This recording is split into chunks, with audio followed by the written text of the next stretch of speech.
За сайн байцгаана уу эрхэм үзэгчдийн мэндийг хүргье. Өнөөдөр 2025 оны 10 дугаар сарын 3-ны баасан гараг. 10 минутын өмнө гарсан шуурхай мэдээллийг та бүхэнтэй хуваалцъя. За дөнгөж сая Reuters агентлагаас Хамасын алан ядах бүлэглэлээс Америк Израилийн дэвшүүлсэн инкийг тогтоох газрын зураг төлөвлөгөөг хүлээн зөвшөөрсөн.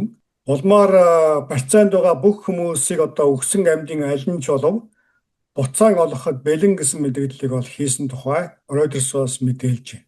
Улмаар тус бүлэглэлээс Америкийн зуучлалтайгаар энэхүү инкийн яриаг хэлэлцээр ороход бэлэн гэсэн мэдээллийг хийсэн тухай мэдээлж байна.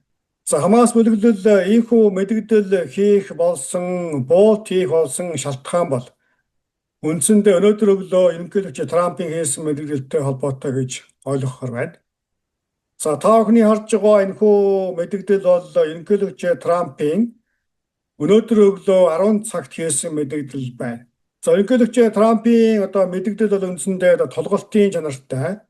За улмаар Хамас бүлэглэл ерөнхийлөгч Трамп болон Израилийн ерөнхий сайд нарын дэвшүүлсэн Газын зурвас инкийг тогтоох сэргээн босголт явуулах инкийн хэлэлцээрийг хүлээн зөвшөөрч улмаар тухайн инкийн гэрээн тосгосны дагуу барьцаанд байгаа хүмүүсийг бүгдийн суллаагүй нөхцөлд Америк нэгдсэн улс хүч хэрэглэнэ гэсэн ийм мэдээллийг хийлээ. За ерөнхийлөгч Трамп хэлэхдээ энэхүү шаардлагыг бүтэн сайн ням гарагийн орооны Вашингтон ДС хотын цагаар 6 цагийн дотор биелүүлээгүй нөхцөлд Америкийн зүгээс шийдвэртэй арга хэмжээ авах болно.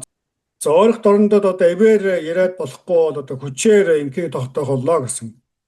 За ийм хугацаатай тулгын шаардсан мэдээлэл хийсэн байгаа. За тэгвэл Хамас бүлэглэл ерөнхийлөгчийн энэхүү тулгын шаардлагыг хүлээн зөвшөөрч Израиль улсаас барьцаанд аваад байсан бүх барьцаанд байгаа хүмүүсийг өгсөн амьдын аль нь ч болов буцаан хүлээлгэн өгөхөөр тохирсон тухай Reuters-оос мэдээлсэн байна. За эдгээр болж өрнөж байгаа үйл явдлууд нь бол 9 сарын 29-нд Израилийн ерөнхий сайд Нетаньяху цагаан ордонд айлчилж улмаар Америк нэгдсэн улс Израилийн хооронд Газын зурвас инкийг тогтоох сэргээн босголт явуулах газрын зураг тохиролцоог бол үндсэндээ зөвшөөрч улмаар энэхүү саналыг Хамас төрүүлсэн байдаг. За ингээд Хамасын зүгээс энэхүү нөхцөлийг хүлээн зөвшөөрөхгүй байсан учраас ерөнхийлөгч Трамп өнөөдөр өглөө ийхүү сөрдүүлсний үр дүнд Хамас буулт хийж нөхцөлийг хүлээн зөвшөөрсөн гэдэг ийм мэдээлэл гарч байна. За энэхүү Америк Израилийн хооронд тохиролцсон улмаар өнөөдөр Хамасын зүгээс хүлээн зөвшөөрсөн гэх энэхүү инкийн гэрээ хэлэлцээрийн нөхцлүүдийн тухай 9 сарын 29-ний мэдээнд тодорхой дурдсан байгаа. За ингээд энэхүү мэдээг нөхөн үзэх линкийг энэ гарч байгаа мэдээний доод талд description хэсэгт оруулж өглөө. За та бүхэнд өнөөдрийн шуурхай мэдээгээр Израиль Америкийн санал болгосон Газын зурвас инкийг тогтоох нөхцөлийг Хамас бүлэглэл хүлээн зөвшөөрсөн тухай мэдээллийг хүргэлээ.